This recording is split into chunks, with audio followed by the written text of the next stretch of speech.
नमस्कार, मी प्राची. मी मराठीच्या दसरा विशेष फूड अँड मूड शो मध्ये आपलं मनापासून स्वागत करते.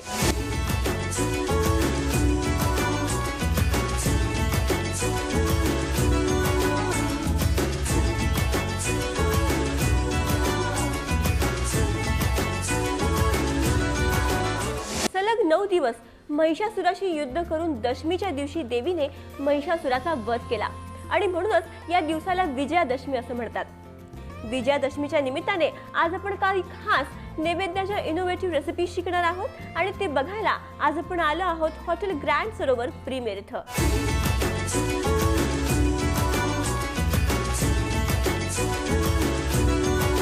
हॉटेल ग्रँड सरोवर प्रीमियरच्या वतीने माझ्याबरोबर आहेत शेफ रेश्मा, जी आपल्याला विजयादशमी निमित्त खास काही रेसिपीज करून दाखवणार आहेत. आपण त्यांचं स्वागत करूया. हाय रेश्मा. नमस्कार प्राची, तुमचं पण आमच्या ग्रँड सरोवरमध्ये स्वागत आहे. थँक्यू. आज आपण पहिली रेसिपी पाहूया, संदेश. ओके. पण आपण जे संदेश बनवते ना ते नेहमीच आहे, पण ह्याच्यामध्ये मी थोडा ट्विस्ट केला आहे. तर त्याची रेसिपी आपण पाहूया. ते प्रथम आपण पाहूया साहित्य. ओके. चॉकलेट संदेश आपण बनवतोय आणि त्यासाठी काय साहित्य लागेल ते आपण बघूया.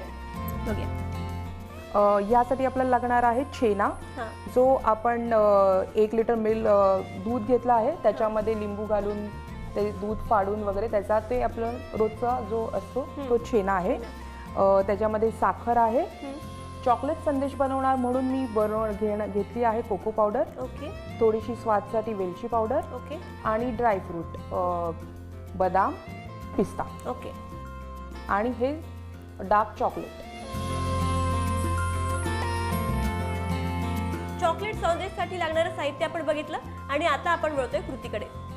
सगळ्यात आधी आपण काय करतोय? तर प्रथम आपण घेतला आहे छेना. ओके. छेना घेऊन तो थोडा एकदम जरा सॉफ्ट करून घ्यायचा आहे. हलक्या हाताने असा पूर्ण असा सॉफ्ट झाला पाहिजे.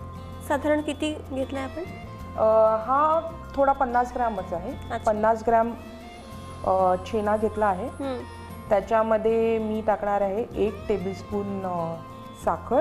साखर थोडी कमीच टाकते आहे.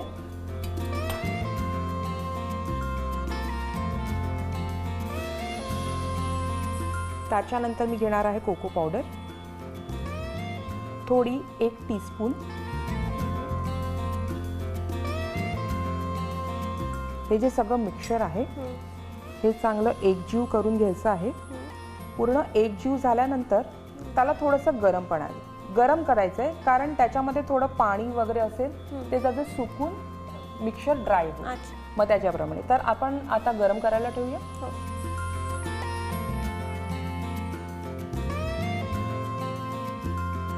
छेना म्हणजे अर्थात पनीर आपण घेतलंय. हो, पनीरच.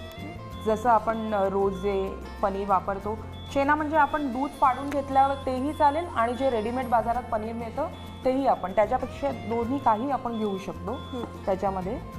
आणि साखर किती वापरली? 1 चमचा वापरली. हा, 1 चमचा. साखर का कमी ती तुम्हाला मी आधीच सांगितलं की आपले चॉकलेट संदेश आहे त्याच्यामुळे जास्त गोडवा म्हणजे जास्त गोड होते. आपण एका बोलमध्ये पनीर घेतलं, अर्थात छेना घेतला, त्याच्यामध्ये आपण 1 चमचा साखर टाकली, त्यावर आपण कोको पावडर टाकलं आणि हे मिश्रण चांगलं कालवून घेतलंय आणि त्याला आपण थोडं स्टर फ्राय करतोय. पुढे आपण काय करतोय? त्याच्यानंतर चवीसाठी इलायची पावडर.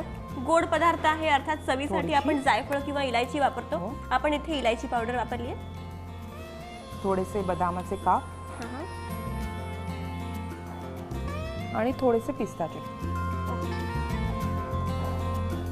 प्राची, जी ॲक्च्युअल रेसिपी आहे संदेशमध्ये त्यामध्ये हे जास्त यूज नाही होत, पण मी तुम्हाला ट्विस्ट दाखवणार आहे. त्या निमित्ताने मी हे सगळं काहीतरी नवीन इनोव्हेशन आहे त्याच्यामुळे हे मी सगळं त्याच्यामध्ये यूज केलं आहे.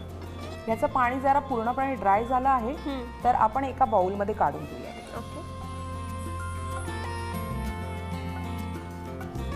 त्याच्यानंतर प्राची, हे आपलं मिक्सचर पूर्णपणे रेडी झालं आहे.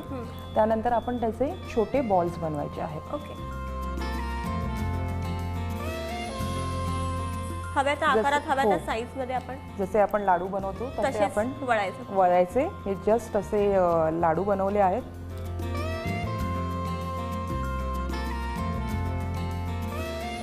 संदेश अर्थात बंगाली पदार्थ आहे आणि हा पारंपरिक त्यांचा पदार्थ हो, आहे जो त्यांचा पारंपरिक. त्यांच्या देवीला त्यांच्या दुर्गोत्सवाला त्यांना दाखवला जातो. त्यातलाच हा एक पदार्थ आपण निवडला आणि याच्यामध्ये रेश्माजीने एक नवीन ट्विस्ट दिला, अर्थात आपण चॉकलेट संदेश बनवतोय. आपले गोळे वळून झालेत आणि आता आपण त्यांना डिप करणार असतो. तर हे मी बॉल आता हे चॉकलेटमध्ये डिप केले. वाव. मग त्याला एक फोकच्या साह्याने त्याचे जे म्हणजे एक्स्ट्रा चॉकलेट असेल हां ते जाईल म्हणून फोक यूज केला आहे. जे एक्स्ट्रा असेल ते पूर्ण त्याचं निघून गेलं आहे. आणि त्याला पूर्ण आपण चॉकलेटने करतो. पूर्ण चॉकलेट कोट केलं आहे आणि ते अशा प्रकारे दिसतानाच ते एवढं डिलाइटफुल आणि यम दिसतंय की ते खाल्ल्यावर सेट झाल्यावर नक्कीच म्हणजे पारंपरिक पदार्थ त्याला आपण एक मॉडर्न ट्विस्ट दिलाय. चॉकलेट अर्थात कोणाला आवडत नाही. लहान मुलांपासून ते बालवृद्धांपर्यंत चॉकलेट सगळ्यांचंच फेवरेट आहे. हो, त्यामुळे हा एक इनोव्हेटिव्ह पदार्थ चॉकलेट संदेश नक्कीच खूप छान लागेल. म्हणजे इथेच मला कळते, मला आत्ताच टेम्प्ट झाली मी खाण्यासाठी. त्याला आपण डेकोरेट करूया पिस्ता, कारण गोड पदार्थ म्हणजे मिठाईवर पिस्ताच जास्त चांगला वाटतो. काजू, पिस्ता, बदाम, ड्रायफ्रुट्स ड्रायफ्रूटच म्हणजे मिठाईवर ड्रायफ्रूटच चांगले वाटतात. तर त्याच्याप्रमाणे पूर्ण पिस्ताने कोट केला आहे. आता आपले हे रेडी आहे. हो, तर हे थोडेसे सेट व्हायला आपण फ्रीजमध्ये ठेवूया. अगदी 2 मिनिटं फक्त त्याला सेट करायचं आहे. अच्छा, बस तो रेडी होतो. प्राची, आपण फ्रीजमध्ये सेट करायला ठेवलेले संदेश रेडी झाले आहेत आणि आता हे तुम्ही टेस्ट करून पहा आणि सांगा की कसे झाले आहेत. म्हणून या चॉकलेटसाठी आपण एनी टाइम तयार असतो.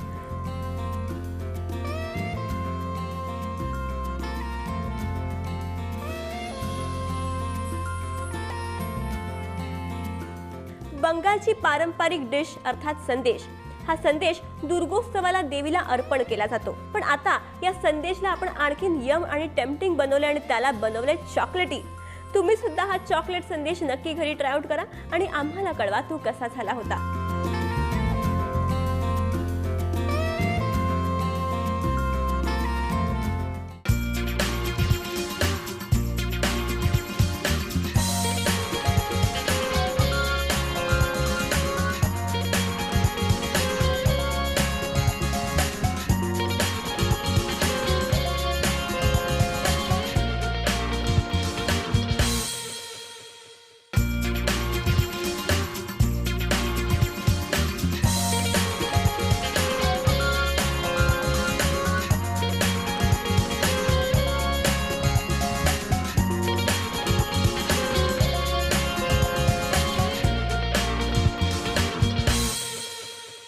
दसऱ्यानिमित्त आता आपण एक खास रेसिपी शिकणार आहोत, जी आहे महाराष्ट्रीयन पारंपरिक रेसिपी.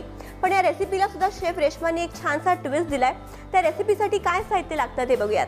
आपल्याला हवं आहे दूध, वेलची पावडर, बाकी सगळे ड्रायफ्रूट आहे आणि थोडं मी एक कॅशूनटची पावडर घेतली आहे आणि पिस्ताची पावडर घेतली आहे.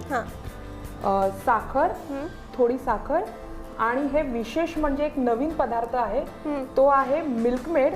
पण मिल्कमेड मध्ये पण हा थोडासा ट्विस्ट आणला आहे.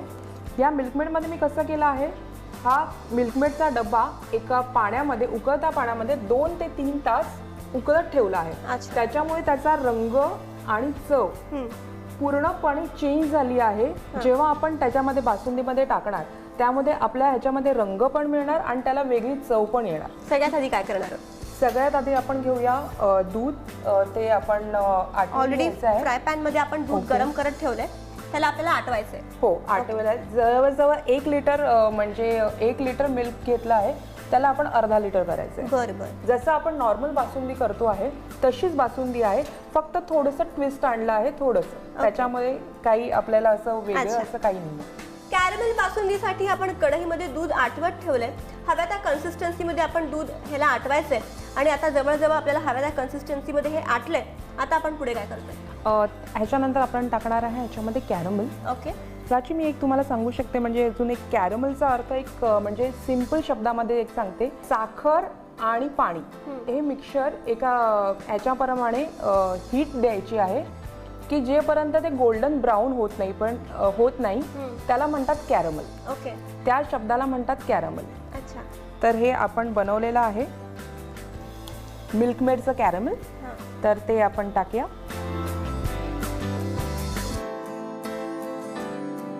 त्याच्यानंतर आपण बदाम काप,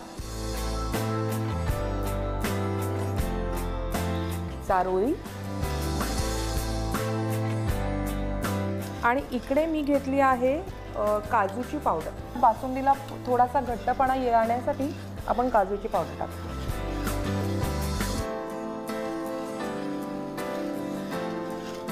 थोडीशी पिस्ता पावडर,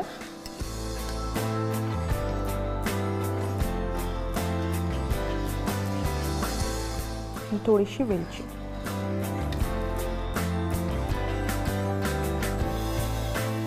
साखर मी इकडे घेतली नाही आहे, कारण ऑलरेडी मिल्कमेडमध्ये साखर आहे. जर आपल्याला जर कमी वाटत असेल तर आपण थोडीच टाकू शकतो, पण मला नाही वाटत की इतकं गोड कोण इतकं जास्त असेल. हो, एवढं गोड जास्त पदार्थ आपण कमी गोड लोकांना आवडतात आणि आपण ऑलरेडी ती कंडेन्स मिल्क वापरले, जी ऑलरेडी कॅरमलाइज्ड आपण ते केलं होतं. आपण दूध आटवलं, त्याच्यामध्ये हवे ते ड्रायफ्रुट्स घातले, हवे ते फ्लेवर घातले, अर्थात आपण इलायची पावडर घातली. आपण ह्याच्यामध्ये आटवलेलं कंडेन्स्ड मिल्क म्हणजे आपण जे कॅरमलाइज्ड कंडेन्स्ड मिल्क केलं होतं ते टाकलं. हे मिश्रण आपण चांगलं ढवळतोय. आणखीन ह्याला आटू देऊया आपण ना. हो, थोडंसं उकळी येईपर्यंत जरा आटू द्यायचं. मला वाटतं आता आपलं हे मिश्रण रेडी आहे. हो, आणि आपण त्याला सर्व करतोय. ओके. मग मी आता थोडीशी ह्याच्यामध्ये काढते.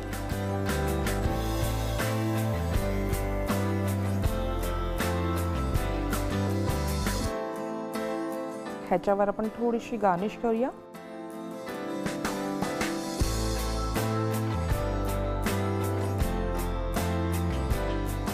अशा प्रकारे आपली बासुंदी रेडी झाली आहे. चव बघून सांग मला कशी झाली. नक्कीच. बासुंदीला आपण पारंपरिक बासुंदीला आपण एक छानसा ट्विस्ट दिलाय, अर्थात ती कॅरमलाइज्ड बासुंदी ती आता झाली आहे. पण तिला पारंपरिक टच आहेच, कारण आपण तिला गरमागरम पुऱ्यांबरोबर सर्व केलंय. तुम्ही ही कॅरमलाइज्ड बासुंदी नक्की घरी ट्राय आउट करा आणि आम्हाला कळवा ती कशी झाली होती.